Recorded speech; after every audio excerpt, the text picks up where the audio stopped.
Hello everyone, অনেকদিন পর আবার তোমাদের সাথে কথা বলছি। কোথা থেকে শুরু করব না করব কিচ্ছু জানি না। এই ভিডিওটা ছোট্ট করে একটা আপডেট দেওয়ার জন্য ভিডিওটা বানাচ্ছি, কারণ 25 তারিখে আগে অবধি আমি ভালো মতোই তোমাদের সাথে কানেক্ট ছিলাম, ভালো মতোই ভিডিও দিচ্ছিলাম একদিন পর পরই।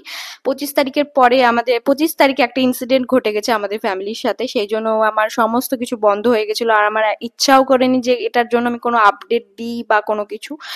মানে এগুলোতে অনেকে ভিডিও বানায়, বাট আমার এগুলোতে জানি না কেন আমার তো ইচ্ছাই করছিল না যে ক্যামেরা ধরি বা বিয়ে করি বা কোনো কিছু অন্য কাজ করি। তো যাই হোক, তো আমার ইচ্ছা হয়নি। এখন অনেকটা রিকভারি করেছি, অনেকটা জিনিস নর্মালে আসছে আস্তে আস্তে, সেই জন্য ভাবলাম যে তোমাদের সাথে এবার আপডেট করি এবং সমস্ত কিছু কাজ আমার স্টার্ট করব আস্তে আস্তে। আর তোমরা বুঝতেই পারছো যে আমি বাড়িতে নেই। হ্যাঁ, আমি মালদাতে নেই, আমি আছি বহরমপুরে। আর 25 তারিখে হয়েছিল কি, যে আমার মা বাবা গেছিল 23 তারিখে দেওঘর, তারপর ওখান থেকে গেছিল তারাপীঠ।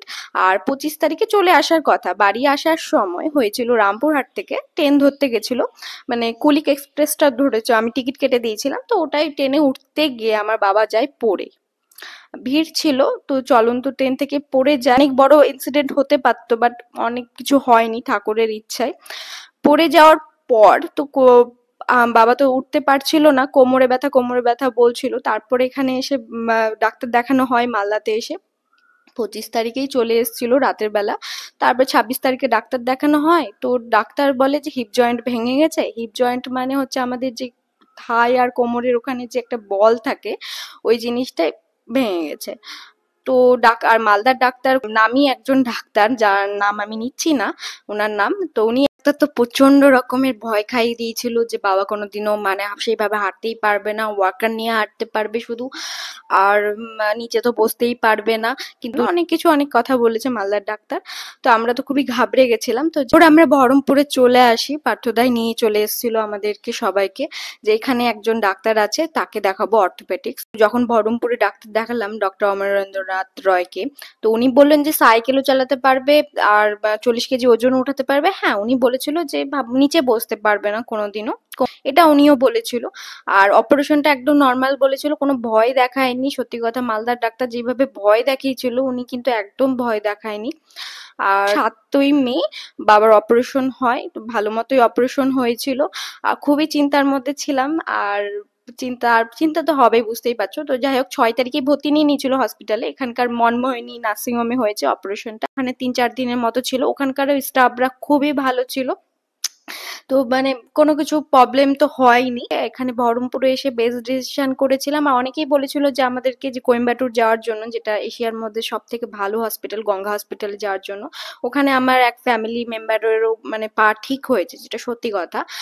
শুধু বাইরে গেলে তো হয় না, যেটা অনেক কিছু ব্যাপার থাকে, বাইরে যাওয়াটা অনেক চারটিখানি ব্যাপার না, অনেক কিছু ব্যাপার ছিল, সেজন্য বাইরে যায়নি। কিন্তু আমরা যে ডাক্তারকে দেখিয়েছি অমরেন্দ্রনাথ রয়কে, উনি আবার কোয়েম্বাটুর থেকেই মানে ওনার ওখান থেকেই ডিগ্রি আছে।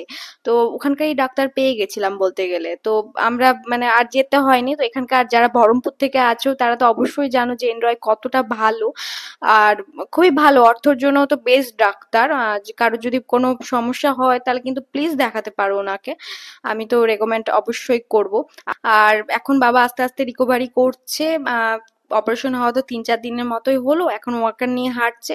আর যখন একদম ভালো মতো হাঁটতে পারবে, আমি তখনও আপডেট দিব তোমাদেরকে। এটা তো জাস্ট আমি আপডেট দিচ্ছি যে কেন আমি ভিডিও পোস্ট করতে পারিনি, কেন এতদিন ধরে গায়েব ছিলাম বলতে পারো।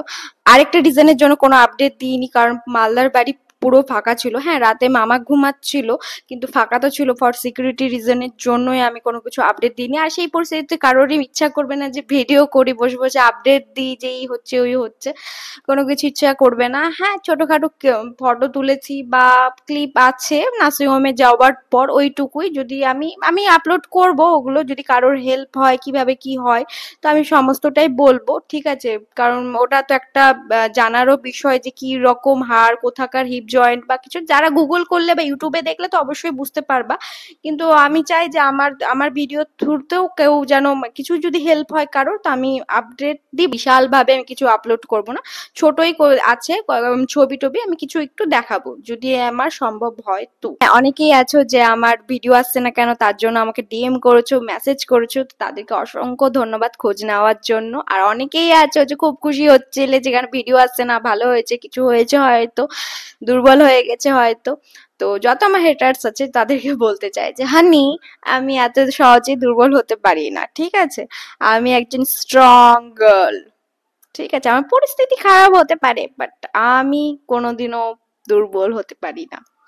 তো যাই হোক, আস্তে আস্তে ভিডিও আসবে ভালো ভালো, আর আমার বাবাও রিকভারি করছে আস্তে আস্তে। আর হ্যাঁ, পরিস্থিতি যদি বাজেও আসে তাহলে সেটা সামনে দাঁড়াতে হবে, সেটাকে সামলাতে হবে।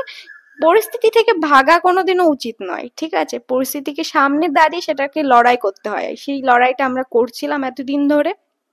সবকিছুই আহ ঠিক হচ্ছে আস্তে আস্তে, আর এই পরিস্থিতিতেই দেখা যায় যে কে আপন আর কে পর, ঠিক আছে? তো যাই হোক, আমরা সবাই একসাথেই ছিলাম।